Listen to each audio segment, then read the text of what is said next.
નમસ્કાર વિદ્યાર્થીઓ, સ્વાગત છે તમારું પોતાની યુટ્યુબ ચેનલ ગુરુજી ઓનલાઈનમાં। આજે મિત્રો આપણે દ્વિતીય વાર્ષિક પરીક્ષાનું ધોરણ 4 પર્યાવરણ વિષયનું પેપર સોલ્યુશન જોવાના છીએ, જે જિલ્લા શિક્ષણ સમિતિ પાટણનું છે। તારીખ 9/4/2025 બુધવારના રોજ પેપર લેવામાં આવ્યું છે। એનું સંપૂર્ણ પેપર સોલ્યુશન આપણે વિડીયોમાં જોવાના છીએ। અને જો મિત્રો તમે ચેનલ પર નવા આવ્યો તો ચેનલને જરૂર સબસ્ક્રાઈબ કરજો, તમને આવા એજ્યુકેશનને લગતા વિડીયો સમયસર જોવા મળી રહેશે।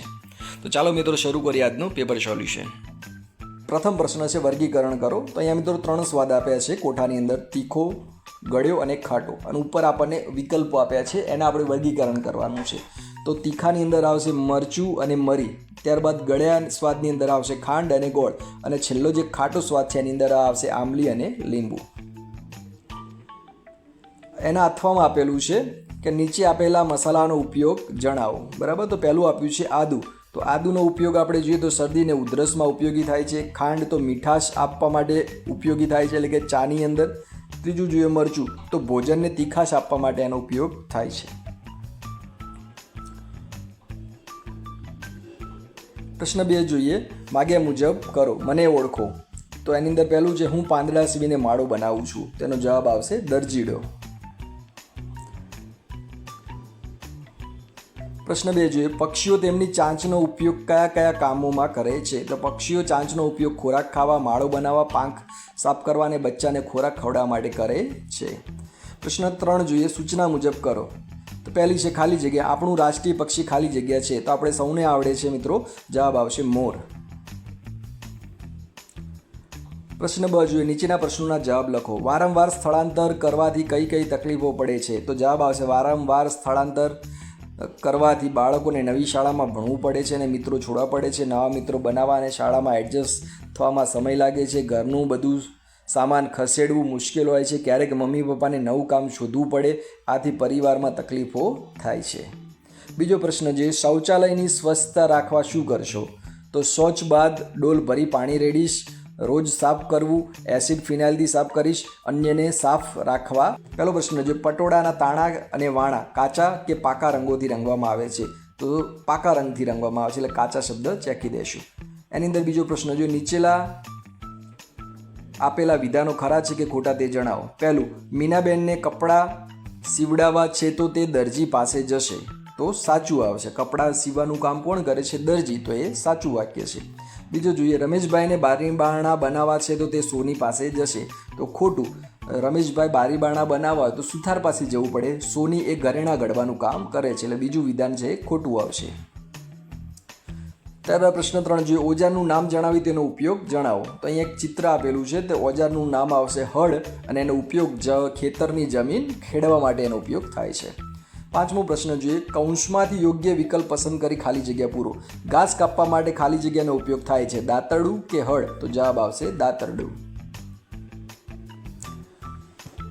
એના પછીનો પ્રશ્ન જોઈએ, સૂચના મુજબ કરો। સમૂહમાં ભોજન થતું હોય તેવા 2 સ્થળોના નામ જણાવો। તો સમૂહમાં ભોજન થતા હોય એવા સ્થળો, એક તો શાળા છે, બીજું છાત્રાલય છે, બરાબર। આ સિવાય પણ બીજા ઘણા બધા સ્થળો હોય છે, કે કોઈ મંદિરની પ્રાણ પ્રતિષ્ઠા હોય તો ત્યાં પણ સમૂહમાં ભોજન થતું હોય છે, ત્યારબાદ લગ્ન પ્રસંગ હોય તો એમાં પણ સમૂહમાં ભોજન થતું હોય છે। તો આવા બીજા ઘણા બધા સ્થળો છે જ્યાં સમૂહમાં થતા હોય છે, પરંતુ આપણે શાળામાં ભણીએ છીએ એટલે મોટાભાગે આ 2 સ્થળ આપણને જલ્દી યાદ આવે, શાળા અને છાત્રાલય। ત્યારબાદ બીજો પ્રશ્ન જોઈએ, તમે કયા કયા પ્રસંગોએ સાથે ભોજન કરો છો? તો અમે લગ્ન પ્રસંગ, સગાઈ, જન્મદિવસ, મંદિરની પ્રાણ પ્રતિષ્ઠા વગેરે સમયે અમે સાથે ભોજન કરીએ છીએ। પ્રશ્ન 6 જોઈએ, સૂચના મુજબ કરો। અલગ પડતો શબ્દ શોધો। રાઈ, હળદર, ઘઉં અને મરચું। તો આમાંથી રાઈ, હળદર, મરચું એ મસાલામાં આવે છે, જ્યારે ઘઉં એ ધાન્યમાં આવે છે, તો જવાબ આવશે ક, ઘઉં। બીજો જોઈએ, કયો મસાલો તીખો નથી? મરચું, મીઠું, મરી કે તજ? તો અહીંયા મીઠું છે એ તીખો નથી, એ ખારો સ્વાદ આવે છે, એટલે આવશે જવાબ બ, મીઠું। ત્યારબાદ પ્રશ્ન 7 જોઈએ, પ્રશ્નોના જવાબ આપો। જલ્દી બગડી જતા 2 શાકભાજીના નામ લખો, બરાબર। આમ તો મોટાભાગે મિત્રો જે શાકભાજી હોય છે એનો અમુક સમય નક્કી હોય છે, એટલે બગડી જતી હોય છે, તો આપણે અહીંયા 2 લખી છે, ટામેટા અને દૂધી।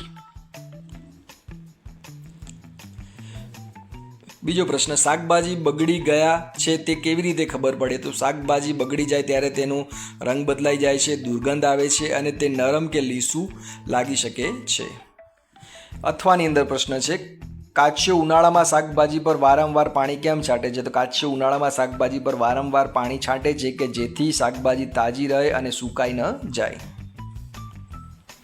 8મો પ્રશ્ન જોઈએ. કઈ ચલણી નોટ પર લાલ કિલ્લાનું ચિત્ર છે? તો 500 રૂપિયાની નોટ પર લાલ કિલ્લાનું ચિત્ર છે. બીજો પ્રશ્ન જોઈએ. ગરમીના દિવસોમાં કેવા કપડાં પહેરવા જોઈએ? તો ગરમીમાં સુતરાઉ કપડાં, હળવા, પાતળા અને સફેદ રંગના કપડાં પહેરવા જોઈએ. 9મો પ્રશ્ન જોઈએ. ગંદુ પાણી પીવાથી આપણને શું નુકસાન થાય છે? તો ગંદુ પાણી પીવાથી આપણને બીમારીઓ થાય છે, જેવી કે પેટ દુખવું, ઉલટી, બિકારો અને ટાઇફોઇડ જેવી બીમારીઓ થઈ શકે છે. બીજો પ્રશ્ન જોઈએ. તમે કયા કયા તહેવારોની ઉજવણી સાથે મળીને કરો છો? તો દિવાળી, હોળી, રક્ષાબંધન, જન્માષ્ટમી, ઉત્તરાયણ અને નવરાત્રિ. ત્રીજો પ્રશ્ન. તમે જમતા પહેલાં શું કરશો? ખરું કે ખોટુંની નિશાની કરો. તો હાથ ધોઈશું તો ત્યાં ખરું કરીશું, ધક્કામુક્કી કરીશું તો એની અંદર ખોટું કરીશું, લાઇનમાં બેસવું તો એમાં ખરું કરીશું, જમવાનો મંત્ર બોલીશું તો ખરું કરીશું. તમે મધ્યાહન ભોજનમાં શું શું જમો છો? તો અહીંયા આપણે મિત્રો મધ્યાહન ભોજનમાં જે જમતા હોય એ આપણે લખવાનું છે. તો આપણે મધ્યાહન ભોજનમાં દાળ ભાત, શાક, મુઠિયા, વેજીટેબલ પુલાવ, ચણા, સુખડી, કોઈ વાર તિથિ ભોજન હોય તો જમણવાર સાથે મીઠાઈ પણ મળે છે. પ્રશ્ન 10. નકશાના આધારે પ્રશ્નોના જવાબ આપો. અહીંયા મિત્રો પાટણ જિલ્લાનો નકશો આપેલો છે, તમે જોઈ શકો છો.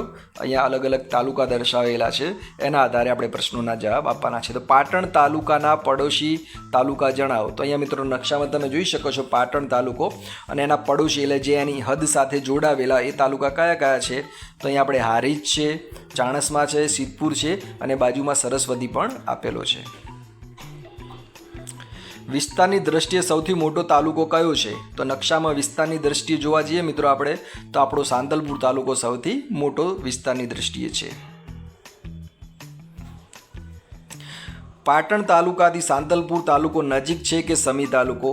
તો આપણે જોઈએ મિત્રો નકશામાં તો પાટણથી નજીક સમી તાલુકો આવેલો છે. પાટણ જિલ્લાના કુલ તાલુકા કેટલા છે? તો પાટણ જિલ્લાના કુલ તાલુકા 9 છે. આજનો વિડીયો અહીં પૂરો થાય છે. આશા રાખે છે કે વિડીયો તમને ગમ્યો હશે અને જો વિડીયો ગમ્યો હોય મિત્રો તો ચેનલને લાઇક કરજો, શેર કરજો અને સબસ્ક્રાઈબ કરજો. મળીએ ફરી એક નવા વિડીયોમાં. ત્યાં સુધી રજા આપો. જય હિન્દ, જય ભારત.